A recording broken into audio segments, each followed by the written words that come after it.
Oops, I just completely talked for 20 seconds before I quickly realized, thankfully, that I'm not plugged into my computer. Now, the time is 3:19 p.m. on the 10th of June, 2026, and I have just finished watching The Backrooms in theaters.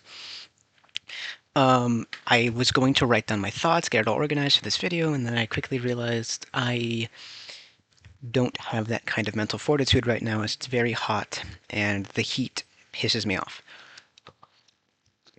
So, quick recap. No, you do not need to have seen Kane Pixels is Backrooms on YouTube to understand anything in the movie, which is a huge boon. You don't need to be a mega fan or anything. You'll be able to catch a few references here and there, but you don't need to know anything. No, the whole film is not shot in found footage style, though there are found footage parts, which is really good. Um, what's one? I keep trying to remember. No, the movie is not a joke. Um, you know how when Backrooms was getting popular 4 years ago now, Jesus Christ, how it was getting big again. Everyone started adding all these levels, and then it quickly became out of hand and started being parody of itself, almost with like the party poopers and the party goers and whatnot and stuff like that. Not like this in the movie at all. It does take itself seriously, and it succeeds at that, I would argue. I don't know any few other quick thoughts before I get into my thoughts. Oh, heads up, this is totally going to be spoilers. I'm not going to like spoiler warning anything. Anything in this movie, I'm going to talk about from like here on forward. There's going to be spoilers. I'm going to talk about the movie. Please go watch it yourself. Genuinely, it is amazing. Before you go, my rating. Depending on how I feel, this is not a 10, but it is a solid anywhere from 8.9 to maybe a 9.2 out of 10. There are so many things it does right. And to really quickly say anything without spoilers, I think the sound design is amazing. The set design, almost perfect. Genuinely do believe the sets were almost perfectly constructed. The acting was very well done. The soundtrack was great for both ambient and diegetic music. And creature design, amazing. The build-up, phenomenal. The only major complaint I have is the actors do a lot of heavy breathing in this movie, and I don't like heavy breathing. It really upsets me. I don't like the sounds of breathing. I don't even like doing it myself. Anyway, well, the rest of this thing is going to have spoilers intermixed, so either if you don't care or you've already seen it, go right ahead. Now, a few things I do want to cover. Kane Pixels is 20 years old. I'm saying this because every goddamn news station, it seems, is saying Kane Pixels is 20 years old. We know the meme. Put up memes on screen right now. Kane Pixels has mastered mitosis. There are 4 of us now, he says. He is 20 years old. Or, Backrooms director, Kane Parsons is reportedly the one you should not have killed. And stuff like that, right? It's all a big joke, given that that's the only thing news outlets seem to think is important about Kane Pixels. Not his years of amateur filmmaking on YouTube. Not not any of his other producers or anything of the sort, which, fair isn't, very common that happens in the space. It's not even talking about what he said or anything regarding behind the scenes things. No, it's just Kane Parsons is 20 years old. Why do you think it is they're saying that? And you know what? I like all the memes. I really do like the memes. Whether it's, we were set to interview Backrooms director Kane Parsons, but he didn't show up. Luckily, an anonymous tip told us where he was. He went that way. Put that image on screen. I like all of these memes because whether you're consciously aware of it or not, it's breaking down the stigma that the news outlets are trying to propagate. I'm not saying that, they're trying to propagate that of this whole cinema filmmaking industry of only the old heads know what's good, what's right, you know. Only fucking 10 years in the industry, only they can make bangers. And for the trailers, the before movie trailers, I noticed a bunch of those because I was consciously thinking about it, like, oh man, Kane Parsons, 20 years old. Let's see who else is producing movies. Legendary directors based on this work, right? For the Evil Dead Burn. For Scary Movie 6, which I heard was ass. Part of the marketing for that movie is we have the old actors back.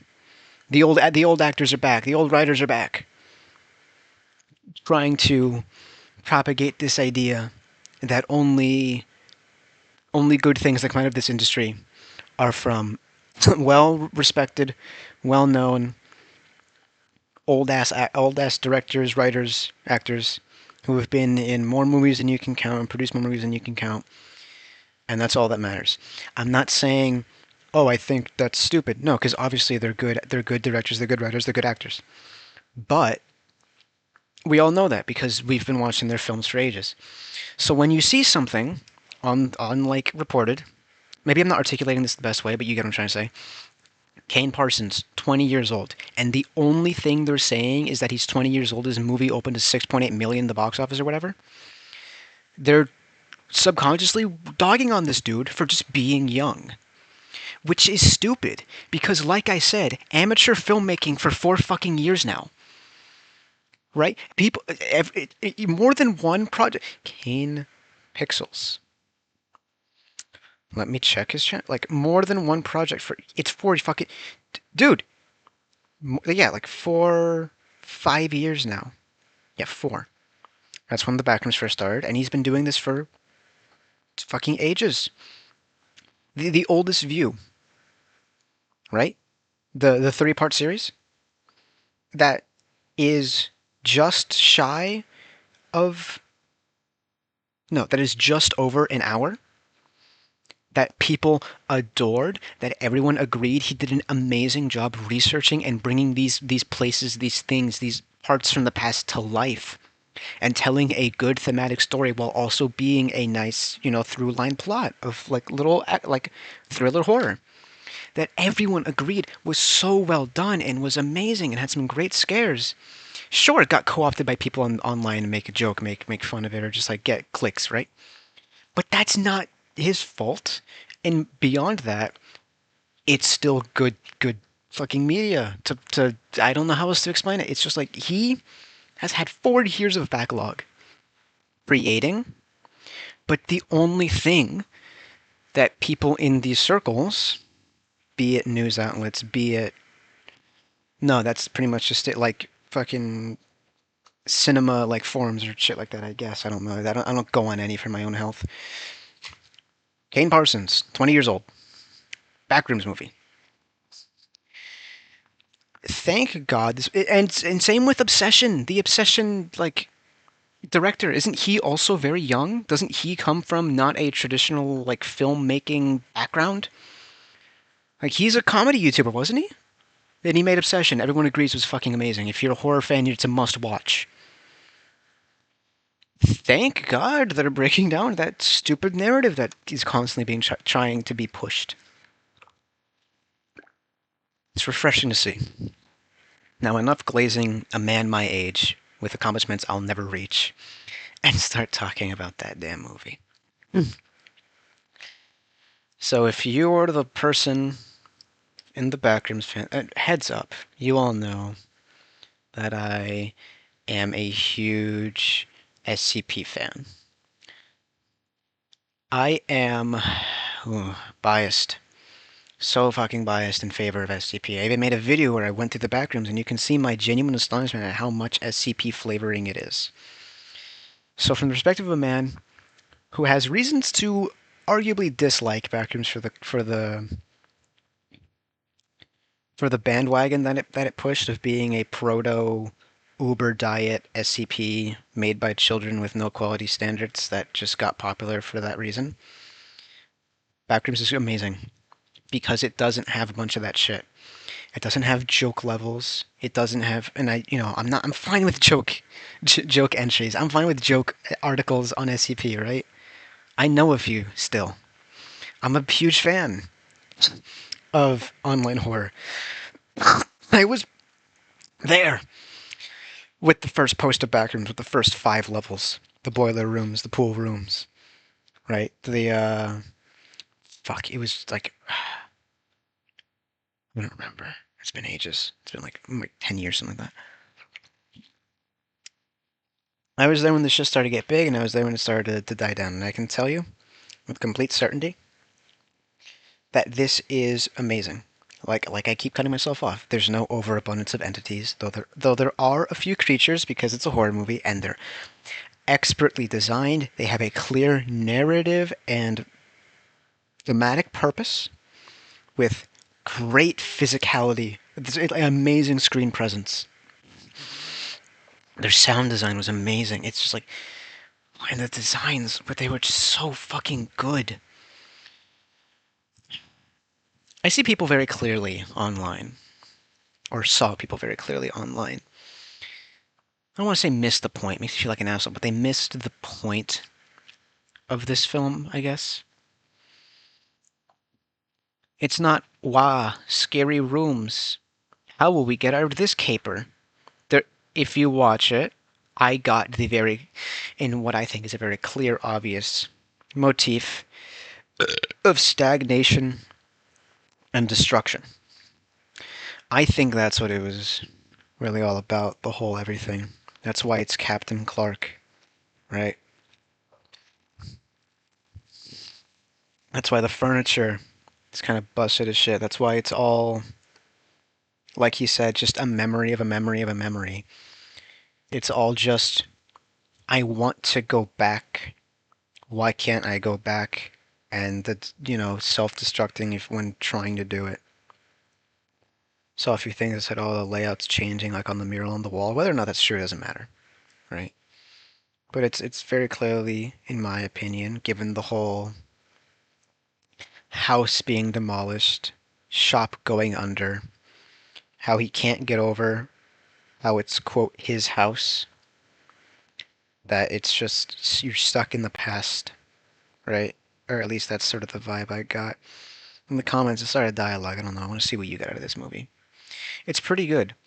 I really did like that. I like that the person we thought was our protagonist for the longest time um, was, turns out to be the villain.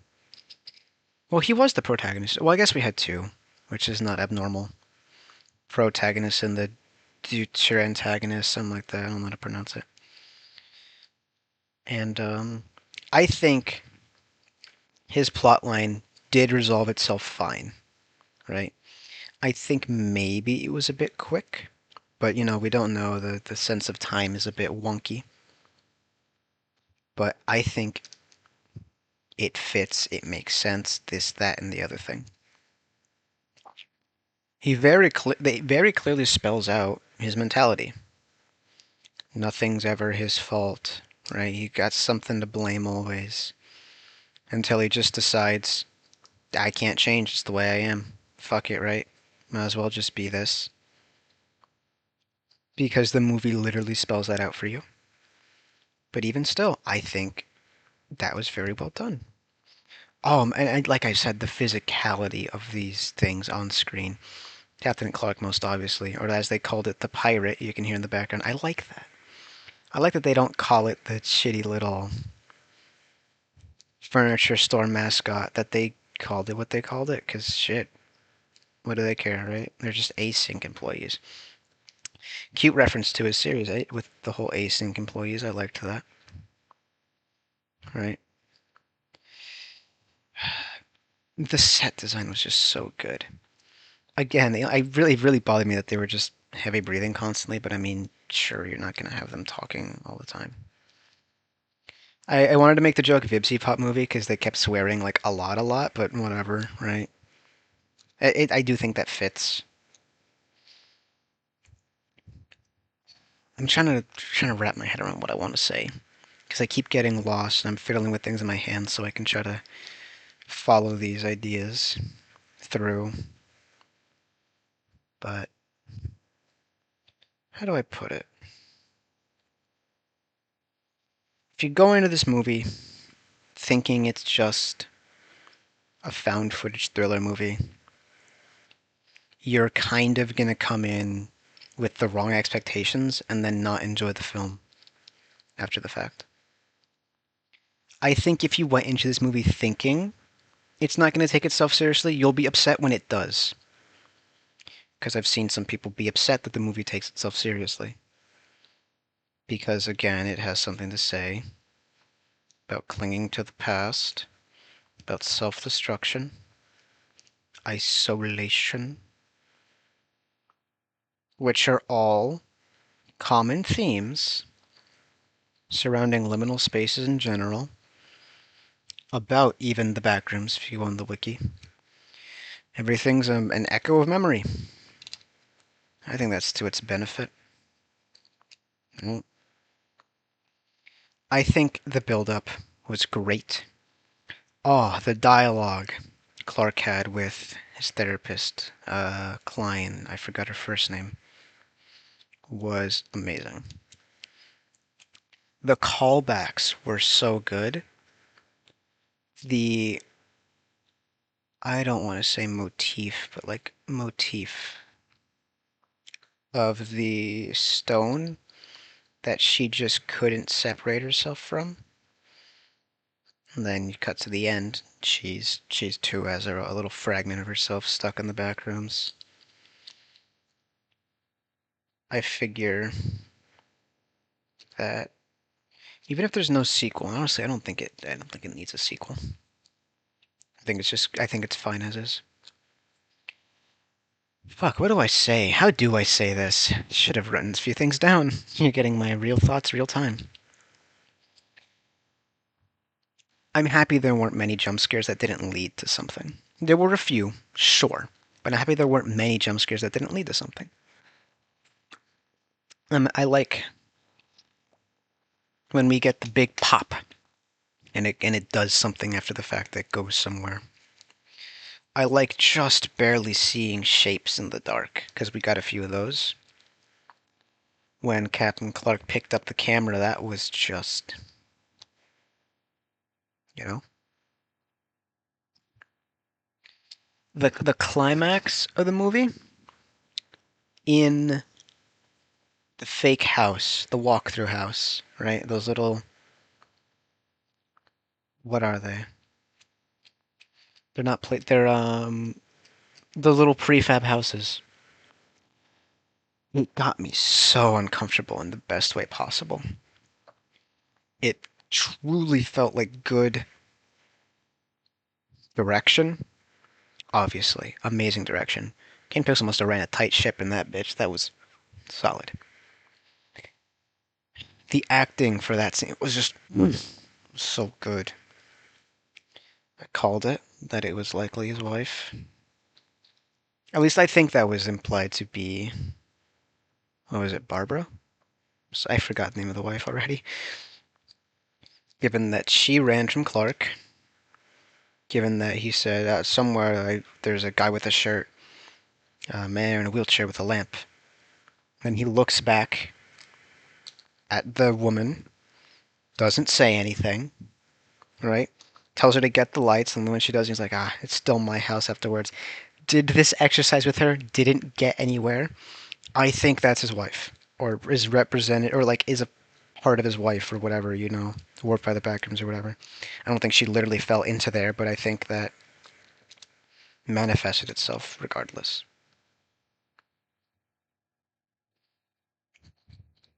Because he couldn't let go of it. That's still his house.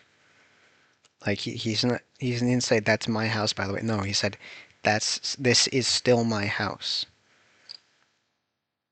Again, the themes of not letting go, swallowed by the past. He wanted to be in architecture. It's the end with the little architecture billboard, right? But instead, he was stuck selling furniture, which must be a miserable fucking life. I think the two workers, fuck, what's his name? And Cat. Was it Bobby? Bobby and Cat, something like that. They were fun. They were really entertaining to see on screen. They had some good moments. They had really funny dialogue, and when he gets the rope on him and starts climbing down, I knew that because you see the line, you see him rush ahead of the line, let it go, let it get slack, and I was just like, oh, it's gonna snag it. And then he reached the top, and I was like, oh, are they gonna cut him loose? And then I saw them fiddling with the nut. I'm like, oh no, he's gonna get ripped down. And then with the clear shot, it's clear shot of the camera as it keeps tugging the rope, and I was like, oh fuck yeah, I know what's gonna happen now. And it had that little steep incline was amazing.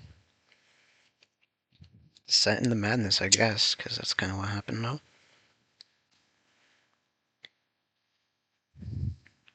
even they got forgotten in the end.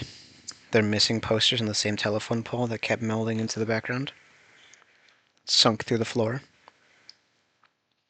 We saw the therapist was dissatisfied with her own life, or how it pulled from memories of her as a childhood home. We see with a house full of hoarders things, or hoarders hoard, clear it out and then just become part of the backrooms. Forgotten, empty, useless, stuck in the past, but only just so. Memory of an echo, or some shit, I don't know. Again, I find it really hard to articulate my thoughts on this movie, but I truly did adore it. I really liked how seriously it took itself. Because the concept's a bit out there, isn't it? Right? Started on 4chan of all fucking places, but a bunch of stuff starts on 4chan that's actually pretty solid. SCP for one, Backrooms for another.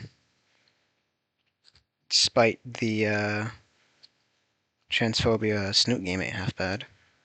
I guess same with One even therefore. But as I both do and don't wish we had more time to play around in the Backrooms, because I feel like showing more would just ruin the magic.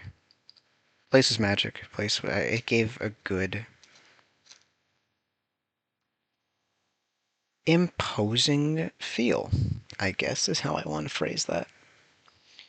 It felt good to be in there. The actors felt like they really... I don't know how to put it. I just think it's very bizarre. And hey, it's got Defenders online. Thank God people actually watched the movie with their fucking eyes open. Like, are you people on your phones in the theaters? How do you not understand the very clear, obvious messaging of, like, feeling trapped here in this liminal space? Hell, I have expressed I don't know if I expressed it in a video, I've expressed the idea that liminal spaces are only scary because they represent a very clear, obvious part of your life, but it's twisted in a mundane way. The Backrooms is scary not because it's endless, but because it feels like a place you've been to before, but that place had people in it. This place doesn't. Why is that? The most jarring part is that it's clearly man-made.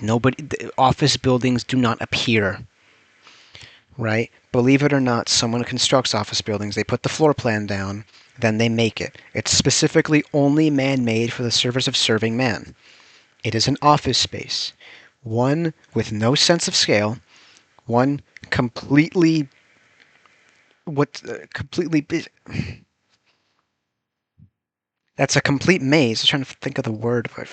Labyrinthine, that's it. With no people about. Not a soul as far as the eye can see. The pool rooms. It's like the largest, pool you've ever seen, or water park, or even just a bath, right? Arranged in a hostile manner, hostile architecture.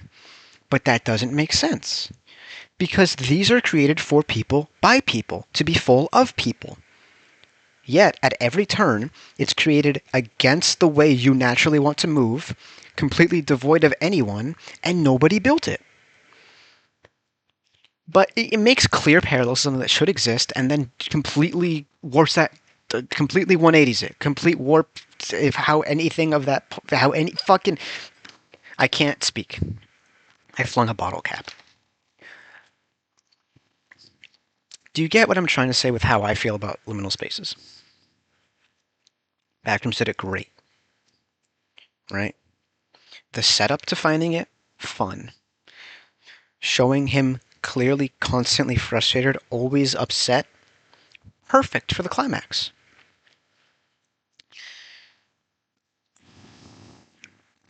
I mean, hell, she killed Clark twice. Arguably, I don't know. I don't know really how to put this, and I'm sorry I keep saying that. This must be very annoying, but Backrooms did so much right for the Backrooms and for itself. Great sense of scale, great clear thematic through line, amazing creature design, phenomenal acting. Every scene sticks out. The Christmas trees with Feliz Navidad playing, the synthetic tree and whatnot. It felt like a memory. That's a compliment. Felt like when I was 4, when it was 10 p.m. Christmas Eve. And I sat on the couch because we were taking a family photo. I, give my big dumb smile. And I was looking at the Christmas tree, bright lights, soft music playing from somewhere behind it. It's dark out. People around, but I cannot describe them to you. I know where their teeth are, I know where their nose are, I know where their eyes are, but it's not a face, right? Just like how they did it in the movie. Because that's the past.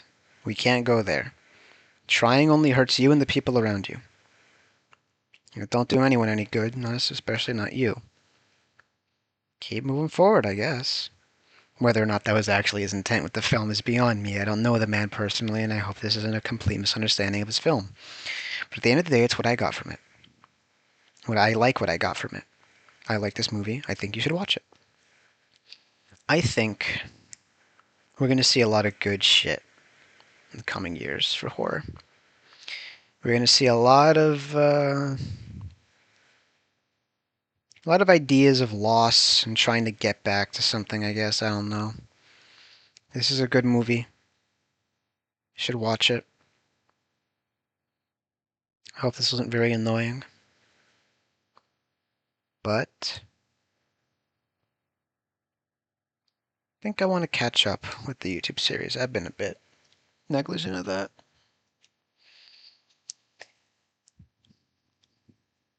I loved it thoroughly. 9 out of 10.